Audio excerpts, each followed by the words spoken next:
ओम शांति। 18 मार्च 2024 की साकार मुरली है। टाइटल है मीठे बच्चे, विचार सागर मंथन कर एक ऐसी टॉपिक निकालो जो सब जगह एक ही टॉपिक पर भाषण चले। यही है तुम्हारी यूनिटी। प्रश्न: कौन सी मेहनत करते करते तुम बच्चे पास विद ऑनर हो सकते हो? उत्तर: कर्म बंधन से अतीत बनो। जब किसी से बात करते हो तो आत्मा भाई समझ भाई को देखो। बाप से सुनते हो तो भी बाप को भ्रुकुटी में देखो। भाई भाई की दृष्टि से वह स्नेह और संबंध पक्का हो जाएगा। यही मेहनत का काम है।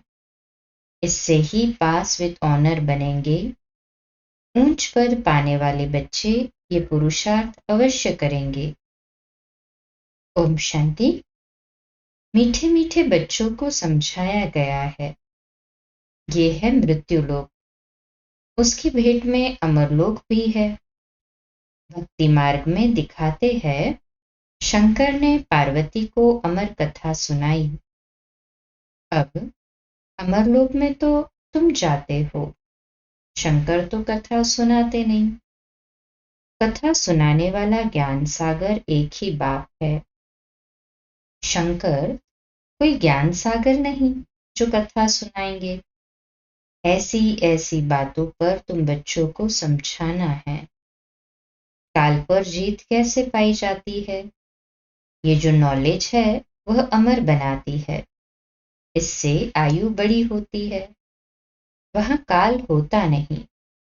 यहाँ तुम 5 विकारों अथवा रावण पर जीत पाने से राम राज्य अथवा अमरलोक के मालिक बनते हो। मृत्यु लोक में है रावण राज्य, अमरलोक में है राम राज्य। देवताओं को कभी काल नहीं खाता। वहां काल के झमघट होते नहीं। तो ये टॉपिक भी बहुत अच्छी है। मनुष्य काल पर विजय कैसे चक्र सकते हैं? मनुष्य काल पर विजय कैसे पा सकते हैं? ये सारी ज्ञान की बातें हैं। भारत अमरलोक था। कितनी बड़ी आयु थी। सर्प का मिसाल भी सतयुग के लिए है। एक खाल छोड़ दूसरी लेते हैं। इसको कहा जाता है बेहद का वैराग्य। जानते हैं सारी दुनिया का विनाश होने वाला है। ये पुराना शरीर भी छोड़ना है। ये 84 जन्मों की पुरानी खाल है। अमरलोक में ऐसे नहीं होता। वहां फिर समझते हैं अब शरीर बड़ा जर्जरीभूत हो गया है, इसे छोड़ नया शरीर लेंगे। फिर साक्षात्कार भी होता है। समझ को ही साक्षात्कार कहा जाता है। हमारी अब नई खाल तैयार हुई है। पुरानी को अब छोड़ना है। वहां भी ऐसे ही होता है। उनको कहा जाता है अमरलोक, जहां काल आता नहीं। आपे ही समय पर शरीर छोड़ देते हैं। कछुए का मिसाल भी यहाँ का है। काम करके फिर अंतर्मुखी हो जाता है। इस समय की मिसाल फिर भक्ति मार्ग में कॉपी करते हैं, परंतु सिर्फ कहने मात्र, समझते कुछ भी नहीं। अभी तुम तो समझते हो राखी उत्सव, दशहरा, दीपमाला, होली आदि सब इस समय के हैं जो भक्ति मार्ग में चले हैं। तो ये बातें सतयुग में होती नहीं। ये ऐसी ऐसी टॉपिक लिखो। मनुष्य काल पर जीत कैसे पहन सकते हैं? मृत्यु लोक से अमरलोक में कैसे जा सकते हैं? ऐसी बातों पर समझाने के लिए पहले लिखना पड़ता है। जैसे नाटक की स्टोरी लिखते हैं। आज फलाना नाटक है, तुम्हारी भी पॉइंट्स की लिस्ट हो। आज इस टॉपिक पर समझाया जाएगा। रावण राज्य में, रावण राज्य से दैवी राज्य में कैसे जा सकते हैं? समझानी तो भले की है, परंतु भिन्न भिन्न टॉपिक सुनने से खुशी होगी कि बेहद के बाप से बेहद का वर्षा कैसे मिलता है। जैसे सन्यासियों का अखबार में पढ़ता है, आज 125वां यज्ञ रचा है, उसमें ये सुनाएंगे। यहाँ तो बाप कहते हैं, मैं एक ही बार यज्ञ रचता हूँ जिसमें सारी पुरानी दुनिया स्वाहा हो जाती है। वह तो बहुत यज्ञ रचते हैं, जुलूस आदि करते हैं।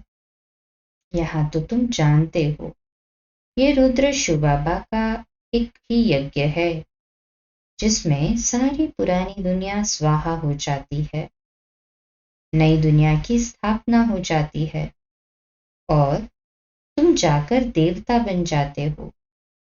ये भी बाप तुमको समझाते हैं। रचयिता बाप ही आकर अपना और रचना के आदि मध्य अंत का सारा नॉलेज देते हैं और राजयोग भी सिखाते हैं। सत्युग में है ही पवित्र देवताएं, वह राजाई भी करते हैं। उसको कहा जाता है आदि सनातन देवी देवता धर्म। ये भी टॉपिक रख सकते हो कि आदि सनातन सत्युगी देवी देवता धर्म की स्थापना कैसे हो रही है, विश्व में शांति कैसे स्थापन होती है, आकर समझो।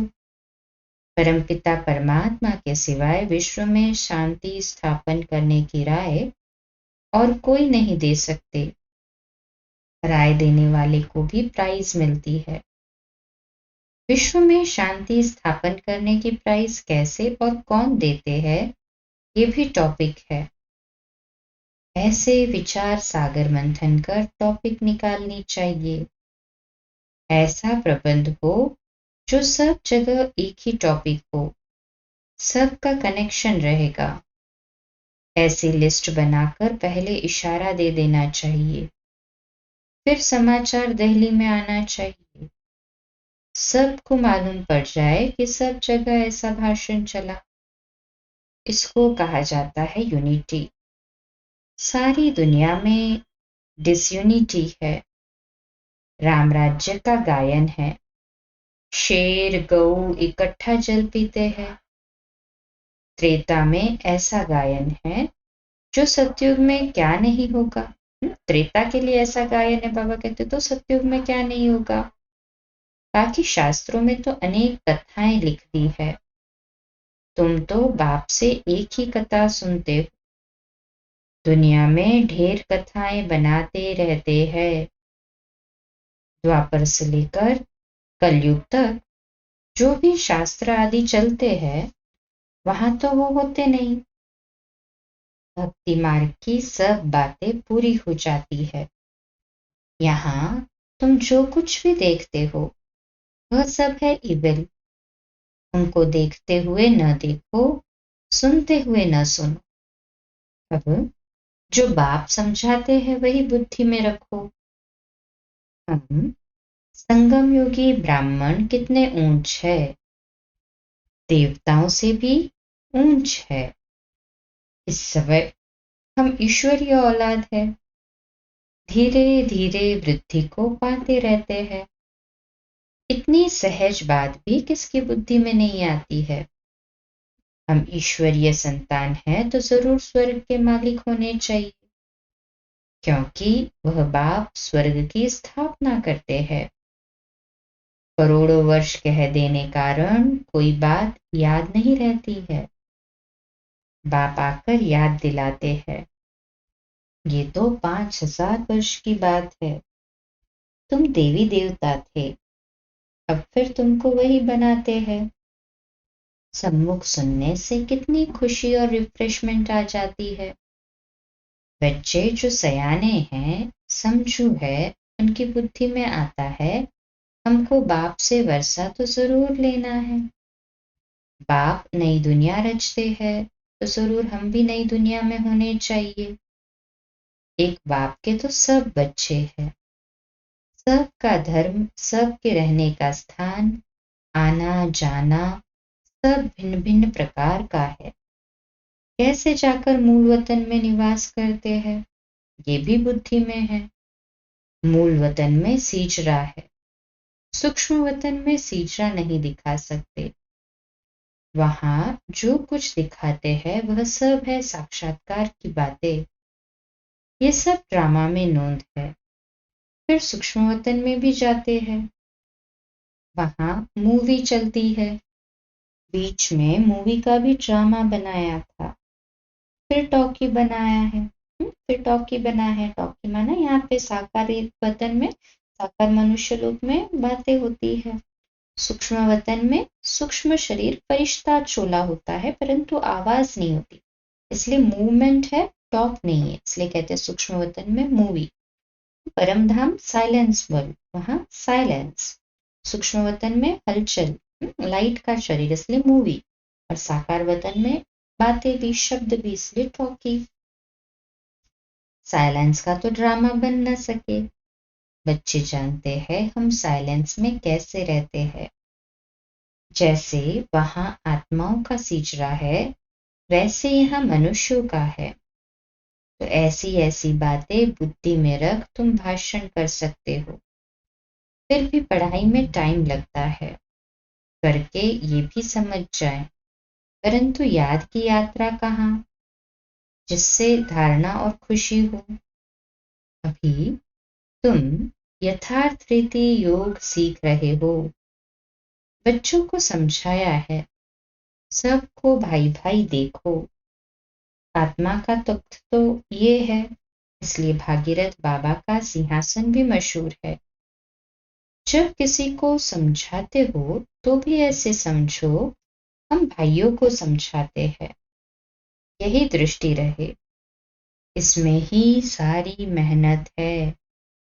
मेहनत से ही ऊंच पद मिलता है। बाप भी ऐसे देखेंगे, बाप की नजर भी प्रकृति के बीच में जाएंगी। आत्मा तो छोटी बिंदी है, सुनती भी वही है। तुम बाप को भी प्रकृति के बीच में देखेंगे। बाबा भी यहाँ है तो भाई अर्थात ब्रह्मा की आत्मा भी यहाँ है। ऐसे बुद्धि में रहने से तुम भी जैसे ज्ञान सागर के बच्चे ज्ञान सागर बन जाते हो। तुम्हारे लिए तो बहुत सहज है। गृहस्थ व्यवहार में रहने वालों के लिए ये अवस्था जरा मुश्किल है। सुनकर घर चले जाते हैं।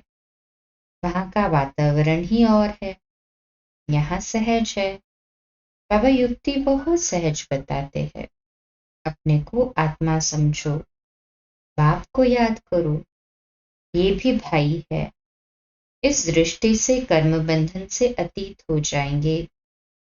शरीर भी भूल जाता है, सिर्फ बाप ही याद रहता है।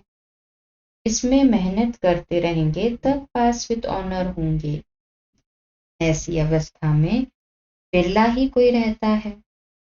विश्व का मालिक भी वही बनते हैं। 8 रत्नों की माला है, तो पुरुषार्थ करना है। ऊंच पद पाने वाले कैसे भी करके पुरुषार्थ जरूर करते होंगे। इसमें दूसरी कुछ भी बातें निकलती नहीं है। भाई भाई की दृष्टि, स्नेह और संबंध हो जाता है। दृष्टि वह जम जाती है। इसलिए बाप कहते हैं तुमको बहुत गुह्य गुह्य बातें सुनाता हूं। इसमें अभ्यास करना मेहनत का काम है। यहाँ भी बैठे हो तो अपने को आत्मा समझो। आत्मा ही सुनती है। सुनने वाली आत्मा को तुम देखते हो। मनुष्य तो कह देते आत्मा निर्लेप है, बाकी क्या शरीर सुनता है? ये तो रॉन्ग है। बाप तुमको गुह्य गुह्य बातें सुनाते हैं। मेहनत तो बच्चों को करनी है। जो कल्प पहले बने थे वह मेहनत जरूर करेंगे, अपना अनुभव भी सुनाएंगे। ऐसे हम सुनता सुनाता हूँ। टेव अर्थात आदत पड़ गई है। आत्मा को ही सुनाते हैं, मन मना भव। शिव बाबा आत्मा को ही सुनाते हैं कि अपना मन मुझ में लगाओ। फिर वह उनको कहते हैं मन मना भव अर्थात बाप को याद करो। ये गुप्त मेहनत है। जैसे पढ़ाई भी एकांत में झाड़ के नीचे आकर पढ़ते हैं तो वह है स्थूल बात। ये तो प्रैक्टिस करने की बात है। दिन प्रतिदिन तुम्हारी ये प्रैक्टिस बढ़ती जाएगी। तुम नई नई बातें सुनते हो ना, जो तुम अभी सुनते हो वह फिर नए नए आकर सुनेंगे। कोई कहते हैं हम देरी से आए हैं। अरे तुम तो और ही फर्स्ट क्लास गुइये गुइये बातें सुनते हो, जो पुरुषार्थ करने से ही ऊंच पद मिलता है और ही अच्छा है। माया तो पिछाड़ी तक छोड़ती नहीं है। माया की लड़ाई चलती रहती है जब तक तुम जीत पहनो। फिर अनायास ही तुम चले जाएंगे। जो जितना याद करेंगे समझेंगे हम जाते हैं बाप के पास, शरीर छोड़ देते हैं। बाबा ने देखा है, ऐसे ब्रह्म में लीन होने का लक्ष्य रखने वाले जब शरीर छोड़ते हैं तो सन्नाटा हो जाता है। बाकी मोक्ष तो कोई पाता नहीं है। क्योंकि सबको यहाँ पार्ट बजाने के लिए तो आना है ना, भले थोड़ा भी पार्ट बजाएगा परंतु आएगा जरूर। अंत में ही क्यों ना हो परंतु आएगा। इसलिए बाबा कहते हैं मोक्ष तो होता नहीं है, पार्ट तो सभी को बताना बजाते रहना है। मोक्ष तो कोई भी नहीं पाता है, न वापस ही जाते हैं जब तक बाबा नहीं ले जाते। नाटक में तो सब एक्टर्स चाहिए ना, अंत में सब आ जाते हैं। जब एक भी नहीं रहेगा तब वापस जाएंगे। जो भी मनुष्य मात्र है सब चले जाएंगे, बाकी थोड़े बचेंगे। वह कहेंगे सबको सी ऑफ किया। इस समय सत्युग की स्थापना हो रही है। कितने करोड़ों मनुष्य है, सबको हम सी ऑफ कर फिर अपनी राजधानी में चले जाएंगे। वो लोग तो करके 40-50 को सी ऑफ करते होंगे, तुम कितनों को सी ऑफ करते हो? सभी आत्माएं मच्छरों सदृश चली जाएंगी शांति धाम। तुम आए हो साथ ले जाने और सबको भेजने के लिए। तुम्हारी बातें वंडरफुल है। इतने करोड़ों मनुष्य जाएंगे, उनको सी ऑफ करेंगे, सब वापस भूल वतन में चले जाएंगे। ये भी तुम्हारी बुद्धि ही काम करती है। धीरे धीरे सिजरा बड़ा हो जाएगा, फिर रुंडमाला रुद्रमाला बन जाएगी। ये बात तुम्हारी बुद्धि में है कि रुद्रमाला रुंडमाला कैसे बनती है। तुम्हारे में भी जो विशाल बुद्धि है वही इस बात को समझ सकते हैं। अनेक प्रकार से बाप समझाते रहते हैं याद करने लिए। हम रुद्रमाला में जाकर रुंडमाला में आएंगे, फिर नंबरवार आते रहेंगे। कितनी बड़ी रुद्रमाला बनती है, इस ज्ञान को कोई भी नहीं जानते हैं। शुरू से लेकर इस ज्ञान को कोई जानते नहीं। तुम संगम युगी ब्राह्मण ही जानते हो। इस संगम युग को याद करो तो सारी नॉलेज बुद्धि में आ जाएगी। तुम हो लाइट हाउस, सबको ठिकाने पर लगाने वाले। तुम कैसे अच्छे लाइट हाउस बनते हो? ऐसी कोई बात नहीं जो तुमसे लागू न होती हो। तुम सर्जन भी हो, सराफ भी हो, धोबी भी हो। सभी खूबियां अर्थात विशेषताएं तुम्हारे में आ जाती है। महिमा तुम्हारी भी हो जाती है, परंतु नंबरवार पुरुषार्थ अनुसार। जैसे जैसे कर्तव्य करते हो ऐसा ऐसा गायन होता है। बाप तो डायरेक्शन देते हैं, उस पर विचार सागर मंथन करना, सेमिनार करना बच्चों का काम है। बाबा कोई मना नहीं करते हैं। अच्छा, बहुत सुनाने से क्या फायदा? बाप कहते हैं मन मना भव। बाबा तुम्हें कितना तरावटी माल खिलाते हैं। अच्छा, मीठे मीठे सिखिलते बच्चों प्रति माता पिता बाप दादा का याद प्यार और गुड मॉर्निंग। रूहानी बाप की रूहानी बच्चों को नमस्ते। हम रूहानी बच्चों की रूहानी माता पिता बाप दादा को याद प्यार गुड मॉर्निंग और नमस्ते। वाह बाबा वाह, शुक्रिया बाबा शुक्रिया।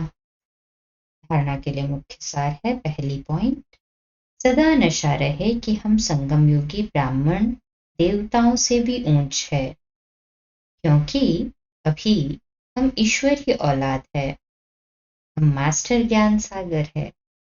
सभी खूबियां इस समय हमारे में भर रही है। दूसरी पॉइंट, जो बाप समझाते हैं वही बुद्धि में रखना है। बाकी कुछ भी सुनते हुए न सुनो, देखते हुए न देखो। Hear no evil, see no evil।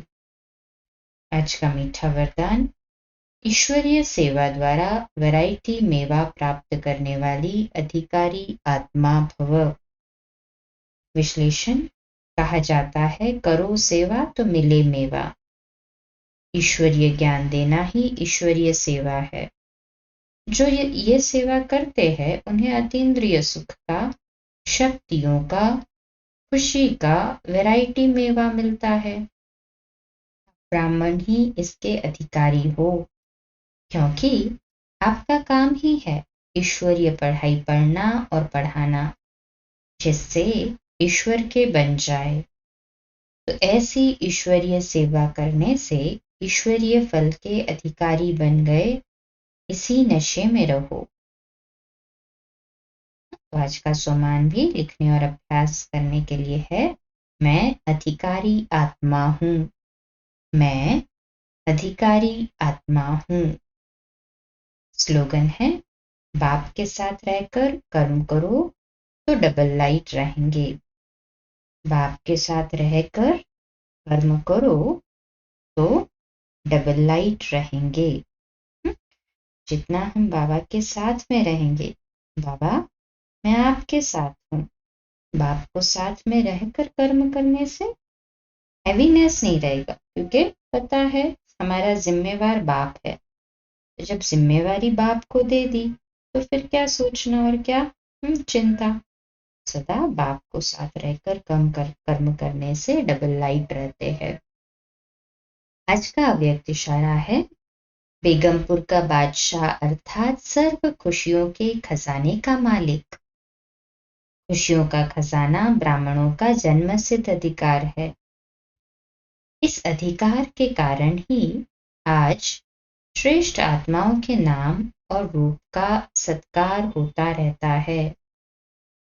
ऐसे बेगमपुर के बादशाह, जिन्हों का नाम लेने से ही अनेक आत्माओं के अल्पकाल के लिए दुख दूर हो जाते हैं, जिनके चित्रों को देखते चरित्रों का गायन करते हैं और दुखी आत्मा खुशी का अनुभव करने लगती है। ऐसे चैतन्य आप स्वयं बेगमपुर के बादशाह हो। अच्छा, कम बोलो, धीरे बोलो, मीठा बोलो, सत्य बोलो, सोच समझकर बोलो। निमित्त भाव, निर्माण भाव, निर्मल वाणी। आज का नया दिन आप सभी को मुबारक हो, मुबारक हो, मुबारक हो। शुभ दिवस। आज रात्रि क्लास 9:15 बजे, कल सुबह अमृत बेला मेडिटेशन 3:30 से 4:30 और प्रातः मुरली क्लास 4:45 बजे। ओम शांति। शुभ दिवस।